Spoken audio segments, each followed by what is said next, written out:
Can you imagine a storm so fierce it shuts down an entire hospital? That's exactly what happened on Irina Vale's first shift at St. Northwatch General Hospital, a coastal facility battered by nature's fury. A ferocious storm slammed into the building, shaking its very foundation. Thunder roared like an angry beast, and the chief surgeon, Dr. Adrian Keller, stood outside the briefing room, smirking at the new nurse. "Learn the protocols first, rookie," he scoffed. "Don't try to teach us emergency medicine." But oh, how wrong he was. The lights flickered, then died completely. The backup generator sputtered, coughed, and failed. The elevator groaned, trapped in limbo, and silence fell like a heavy curtain. 12 minutes later, can you believe it? That same new nurse, her long brown hair swaying, was pumping an ambu bag in a pitch-black hallway. On the stretcher, none other than the chief's 17-year-old son, Lucas, unconscious and fighting for breath. The entire hospital seemed to hold its breath, waiting for a miracle. Who was this nurse who stepped up when chaos reigned? Irina Vale, 29, with Austrian-Hungarian roots, was no ordinary newcomer. Her long brown hair, always tied back in a low ponytail, framed a face of sharp, cold beauty that made people do a double take. Yet her warm eyes and deep, clear voice radiated calm. She wore the standard charcoal RN uniform, her non-slip shoes worn from countless steps. A thin scar, delicate as a thread, marked her left wrist, a silent story of her past. Her right index finger bore a callus, earned from years of writing in the toughest conditions. St. Northwatch General Hospital, perched right on the coast, was no stranger to storms. But Irina? She was ready for anything. Every storm season, the power grid would flicker and fail, leaving the hospital vulnerable. The ambulance bay would flood, water creeping halfway up the steps as rain pounded relentlessly. Dr. Adrian Keller, 52, was a legend in the operating room but had a personality as harsh as the storms outside. "We follow protocols here, not feelings," it was his mantra, barked at anyone who dared suggest otherwise. On Irina's first morning handoff, she proposed a simple idea: glow-in-the-dark tape arrows along the stairwells for power outages. Genius, right? But Keller waved her off. "We have backup generators. New nurses should stick to paperwork." His dismissal stung, but Irina didn't flinch. A young nurse giggled, her voice dripping with condescension. "You're thinking too far ahead, Irina. Pretty, but inexperienced." Bet she panics at a code blue. The looks from others said it all. They saw a novice, not a hero. Paramedic work on the streets was tough, they thought, but hospital life? A different beast. Irina didn't argue. She just went about her rounds, quiet but purposeful. She changed batteries in the crash cart headlamps because who else would? She tested oxygen valves, ensuring they were ready. 2 waterproof pens tucked into her scrub pockets, just in case. Nobody noticed the small things she did, like placing reflective arrow tape along the baseboards, leading from the ambulance bay to the ED resuscitation area. She reminded staff about backup battery procedures for suction machines and laid non-slip towels at hallway corners to prevent falls. Why? Because she knew chaos could strike at any moment. During one case, an acute asthma attack in the ED, Irina's calm voice cut through the tension. "Oxygen before paperwork," she said softly but firmly. The resident frowned, clearly annoyed. "Don't try to teach doctors," he snapped. Irina stepped back, just half a step, and placed the oxygen mask on the patient. She read the report aloud: mechanism, injury, signs, treatment with clarity and precision. The patient's oxygen saturation improved, and the room fell silent.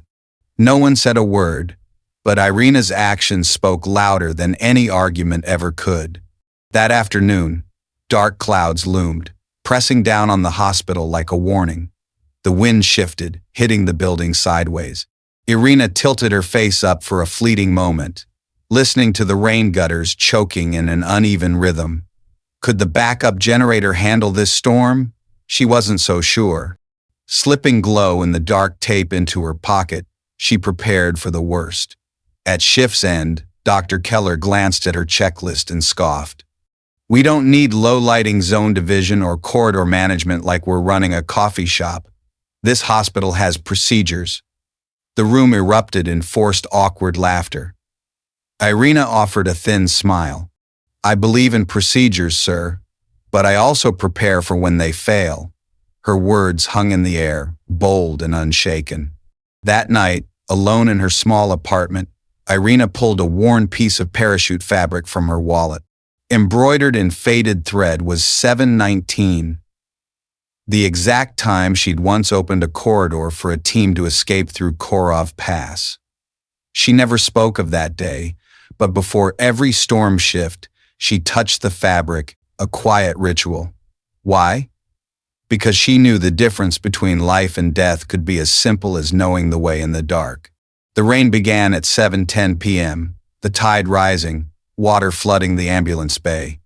A chain reaction accident on the coastal bridge brought a wave of casualties, and EMS declared a level 2 mass casualty incident. The bay floor was slick as ice, dangerous, chaotic. The power grid flickered relentlessly. Irina requested permission to implement storm protocols. Low lighting in the ED, hot zones near resuscitation areas, cold zones in secondary corridors, and arrow markings for clear entry and exit paths. Brilliant, right? But the charge nurse hesitated. Let's wait for the chief. The chief, of course, was tied up in surgery. Don't change the protocols, she insisted. At 7:26, lightning struck. Boom. The lights died instantly. The backup generator jolted, then failed. UPS battery backups for monitors blinked out, and the elevator? Stuck between the second and third floors, trapping several people inside. A 17-year-old volunteer in a hospital shirt collapsed in the stairwell, wheezing from diesel fumes leaking from the failed generator. His name? Lucas Keller, the chief's son. In the pitch-black corridor, Irina's voice sliced through the chaos, clear as a bell. Low lighting. Reduce stimulation. Prevent panic, she commanded. Hot zones for immediate intervention, cold zones for stable waiting. Open the corridor, apply arrow tape, separate incoming and outgoing traffic. She handed out headlamps from the crash carts to 3 staff members. With no electricity, she set up systems that worked in the dark. Glow-in-the-dark tape created arrows from the bay to resuscitation. Non-slip towels covered wet steps. Security held signs, enter right, exit left.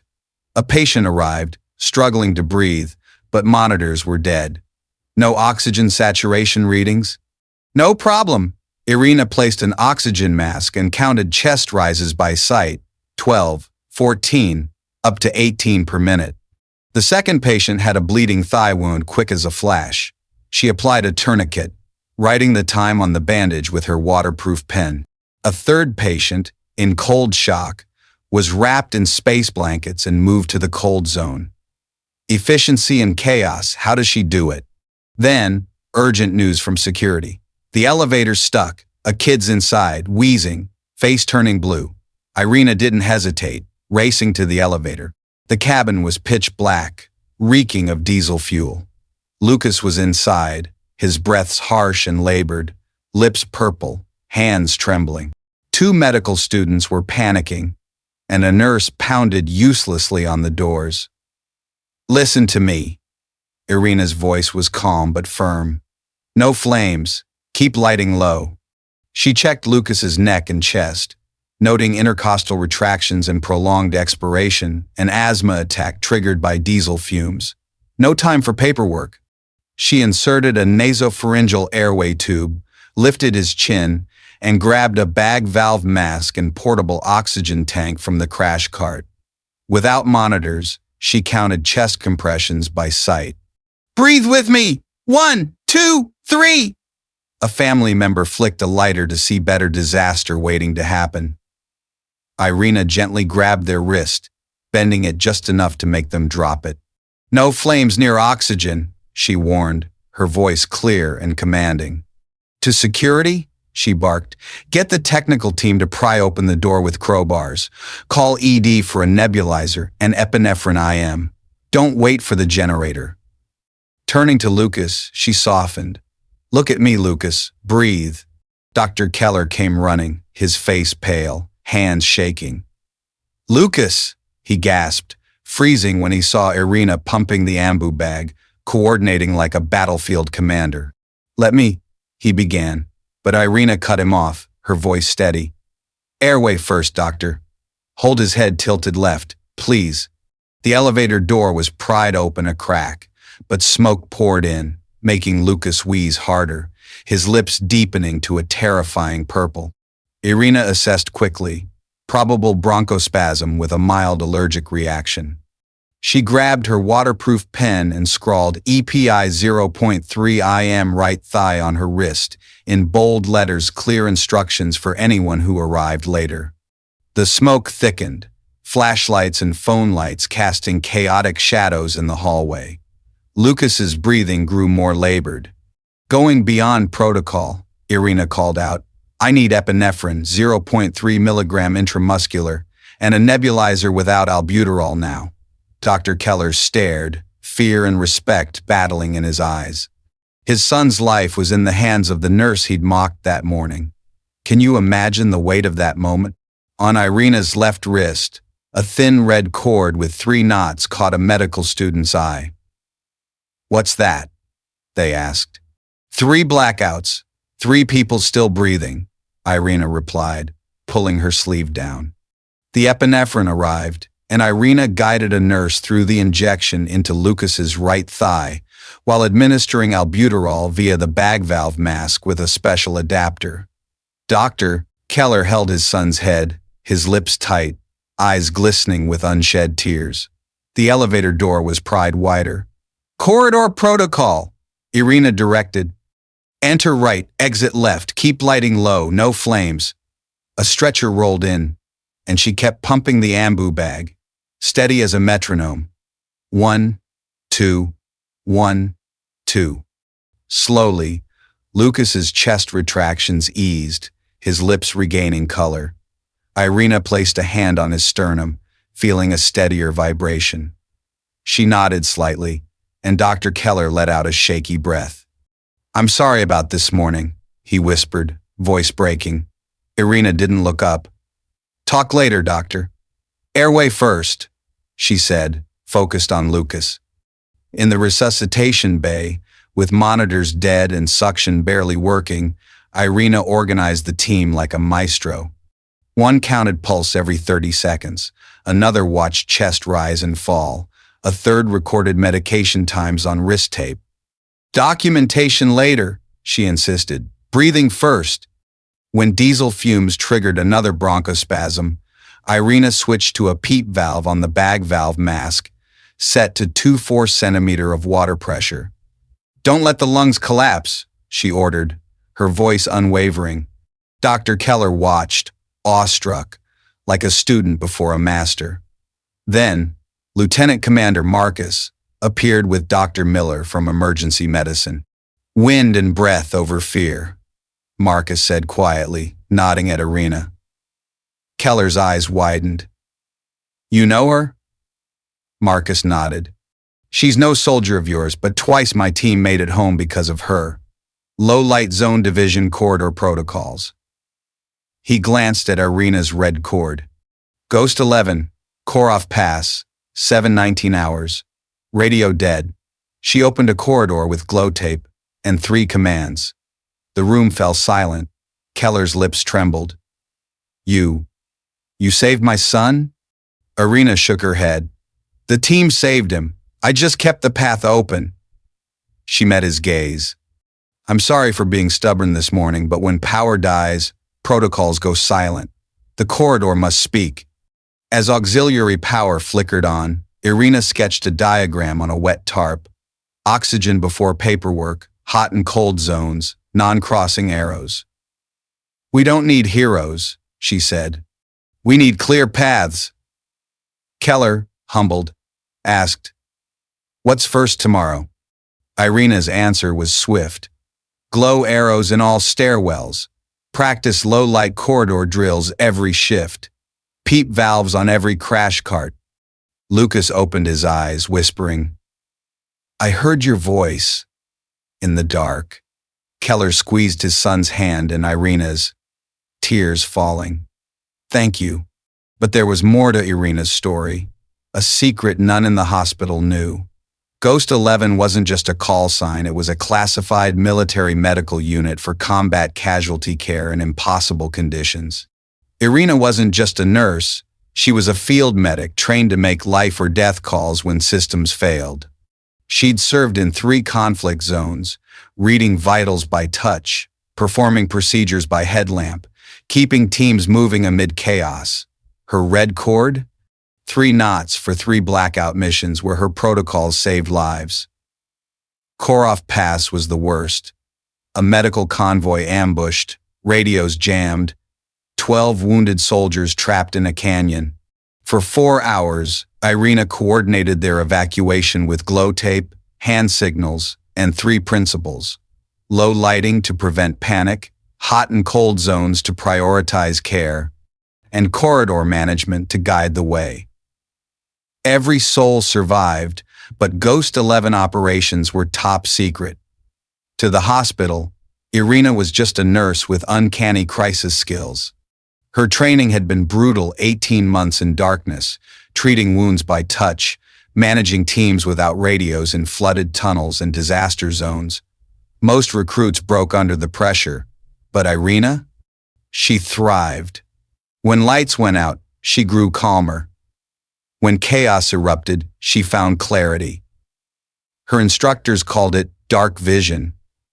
Not seeing in the dark, but finding order in chaos. At Koroff Pass, with enemies closing in, she'd coordinated a silent evacuation, every decision hers alone. Post-mission, her psych evaluation noted her unmatched clarity under stress. Ghost 11 wasn't about invisibility. It was about appearing when hope seemed lost. After her service, Irina chose civilian nursing to escape the weight of classified missions. She thought she'd left Ghost 11 behind, but crises don't let skills like hers stay hidden. In that hospital, saving Lucas, she realized Ghost 11 was training for moments like this. War zone or hospital, the principles held. When systems fail, create new ones. When panic rises, stay calm. When lights go out, light the way. Dr. Keller stared at Irina's TARP diagram, the 3 principles that saved his son. How long have you been doing this? He asked, voice soft with awe. Long enough to know someone must light the way, she replied. The storm passed, but its lessons reshaped the hospital. A sign appeared in the ambulance bay. Oxygen, paperwork, hot-cold zones, corridor protocol. Glow tape marked stairwells. Peep valves joined every crash cart. And Irina taught blackout drill. 3 commands to all staff. Low lighting, hot-cold zones, corridor management simple but life-saving. Keller attended, signing a new policy. Blackout protocol equals 3 commands. He gave Irina a pen engraved K11 Delta. I thought these stories were myths, he admitted. I was wrong.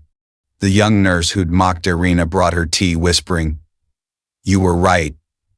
Irina smiled. When it's raining, everyone gets wet. Better to prepare.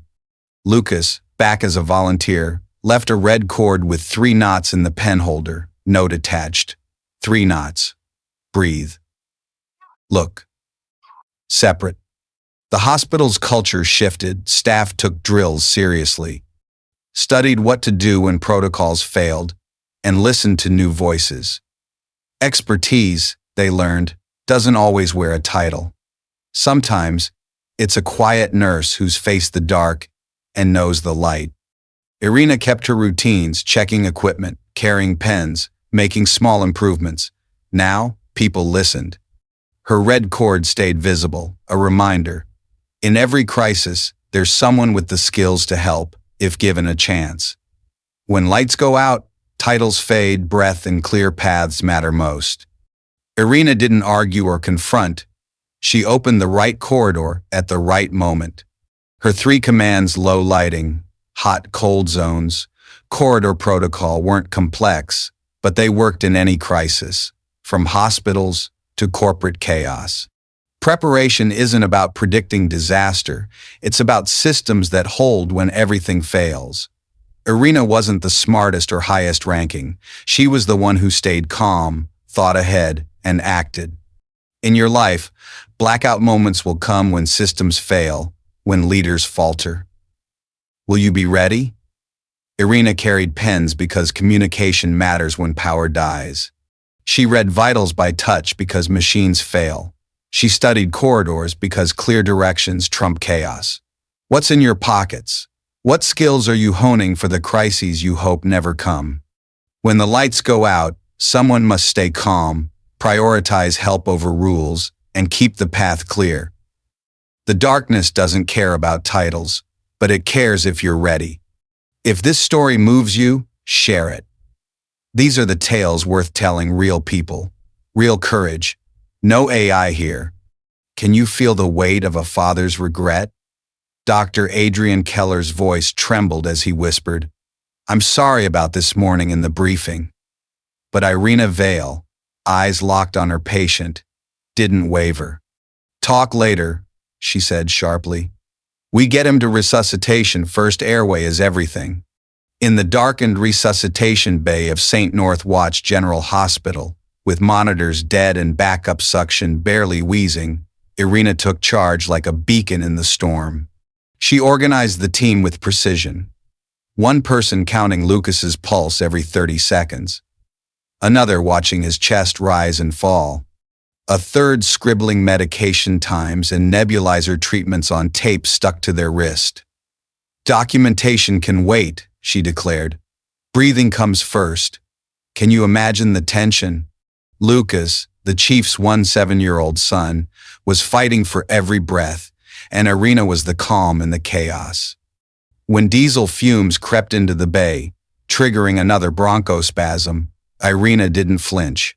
She switched to a PEEP valve on the bag valve mask, setting it to 2.4 centimeter of water pressure. "Don't let his lungs collapse," she commanded, her voice steady as a rock. Dr. Keller watched, wide-eyed, like a student before a master. How could this new nurse, dismissed just hours ago, be so composed?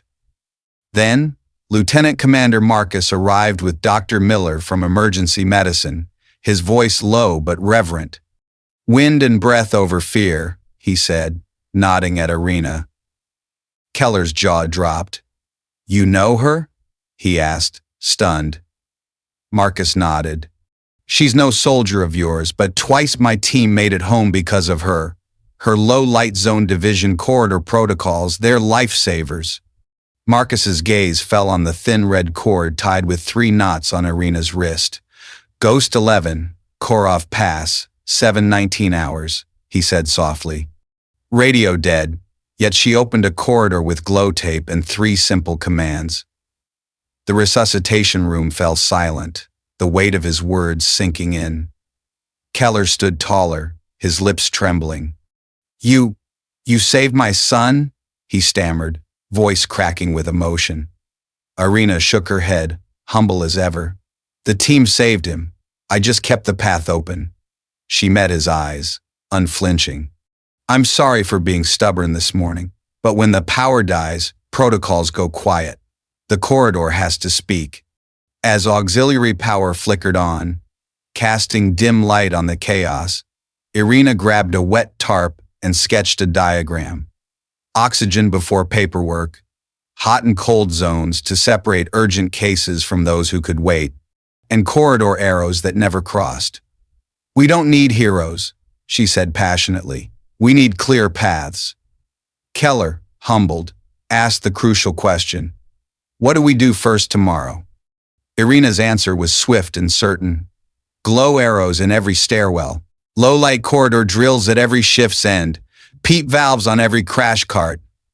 In a heart-wrenching moment, Lucas opened his eyes, his voice a faint whisper.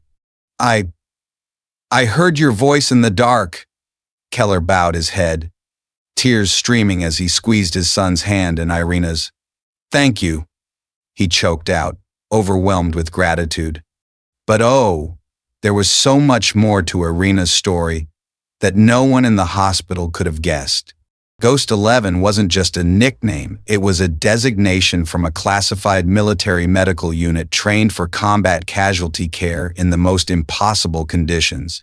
Irina wasn't just a nurse, she was a field medic, forged in the crucible of 3 conflict zones where power, backup, and standard protocols were luxuries she didn't have. She'd learned to read vital signs by touch, perform procedures by headlamp, and keep teams moving when the world around them crumbled. That red cord with 3 knots? Each one marked a blackout mission where her protocols saved lives. Korof Pass was the worst, a medical convoy ambushed at dawn, radios jammed, vehicles destroyed, 12 wounded soldiers trapped in a canyon with enemies closing in. For 4 grueling hours, Irina coordinated their evacuation using only glow tape, hand signals, and 3 principles she'd just used in the hospital. Low lighting to prevent panic and preserve night vision, hot and cold zones to prioritize critical cases, and corridor management to keep everyone moving right. Every single person made it out alive. But Ghost 11 operations were buried in classified records, so to the hospital, Irina was just a nurse with uncanny crisis skills. Can you imagine carrying such secrets? Her training had been brutal, 18 months of working in total darkness, treating wounds by touch, managing teams without radios in flooded tunnels and simulated disaster zones where nothing worked as it should. Most recruits broke in the first month, crushed by the pressure of life or death decisions with no backup, no authority, no safety net of protocols. But Irina? She was different. When the lights went out, she grew calmer. When chaos erupted, she found clarity. When systems failed, she built better ones. Her instructors called it dark vision, not seeing in the dark, but finding order in chaos, spotting solutions others missed when everything fell apart. At Korof Pass, with enemies closing in and no radio to base, she coordinated a silent evacuation for 4 hours using hand signals, glow tape, and those 3 principles. Hot zones for those needing urgent care, cold zones for the stable, and a clear corridor to safety. Every decision was hers. Every life hung on her calm and clarity. Her post-mission psych evaluation noted something extraordinary. While most medics showed stress and trauma, Irina scored higher in clarity and decision-making. The darkness didn't break her, it revealed her strength. That's why they called her Ghost 11, not for being invisible, but for appearing exactly when hope seemed lost. How incredible is that? After her service, Irina chose civilian nursing, hoping to leave the weight of classified missions behind. She thought she could just be a regular nurse, helping people quietly. But skills like hers, they don't stay hidden. Crisis calls them out, like a spotlight in the dark. Standing in that hospital, watching Keller process the miracle of his son's survival, Irina realized Ghost 11 wasn't just a job, it was training for moments like this. The military taught her to save soldiers in war zones, but those same skills saved a 17-year-old boy in a hospital elevator. The principles never changed. When systems fail, create new ones. When panic rises, stay calm. When lights go out, show the way. Keller stared at Irina's TARP diagram, the 3 principles that saved Lucas. How long have you been doing this? He asked, voice thick with awe. Long enough to know someone's gotta light the way, she replied, her resolve unshaken. The storm passed, but its lessons transformed St. Northwatch General Hospital. A week later, a sign appeared in the ambulance bay. Oxygen, paperwork, hot, cold zones. Corridor protocol. Low lighting fixtures lit up the ED corridors, glow-in-the-dark tape marked every stairwell, and PEEP valves became standard on every crash cart. Irina started teaching 15-minute blackout drill, 3 command sessions after every shift, training nurses, orderlies, security guards, and residents. The rules were simple but powerful. Low lighting to keep minds clear, hot and cold zones to prioritize airway and circulation, and corridor protocols to avoid chaos. They practiced without machines, counting pulses by hand, watching chest movements, writing notes with waterproof pens. Keller himself attended, standing quietly at the back, and signed a new policy. Blackout protocol equals 3 commands. He handed Irina a metal pen engraved with K11 Delta. "I thought these stories were myths," he admitted, voice soft. "I was wrong." Small changes spread through the hospital. Crash carts bore the words "breath over fear." Stairwell handrails read, "If panicking, follow the arrows." The oxygen storage room warned, "No flames," in bold letters. The young nurse, who'd once mocked Irina's focus on preparation, brought her a cup of hot tea, placing it in her hands. "I'm sorry," she said. "You were right." Irina's thin smile held no grudge. "When it's raining, everyone gets wet. Better to be ready than angry." Lucas, back as a volunteer, left a red cord with 3 knots in the communal pen holder. A note attached. 3 knots. Breathe. Look. Separate. Keller watched his son, then Irina, and nodded, a silent understanding passing between them. The hospital's culture shifted. Staff took drills seriously, studied what to do when protocols failed, and listened to new voices. They learned expertise doesn't always wear a title. Sometimes, it's a quiet nurse who's faced the dark and knows the light. Irina kept her quiet routines, checking equipment early, carrying waterproof pens, making small improvements no one noticed. But now, her suggestions carried weight. The red cord stayed on her wrist, not as a boast but a reminder. In every workplace, every community, every crisis, there are people with skills to help, if only given a chance. When lights fail and protocols falter, those quiet souls become the loudest voices. If skills and calm can turn a blackout into a lesson for a hospital, what could they do in your world? When darkness falls, titles vanish, breath and clear paths are all that matter. Irina didn't argue or fight. She opened the right corridor at the right moment. Her 3 commands, low lighting to control panic, hot and cold zones to prioritize urgency, and corridor protocols to keep order, weren't complex, but they worked in any crisis, from hospitals to family emergencies. Preparation isn't about predicting disaster. It's about systems that hold when everything fails. Irina wasn't the smartest or highest ranking. She was the one who planned ahead, stayed calm, and focused on what mattered.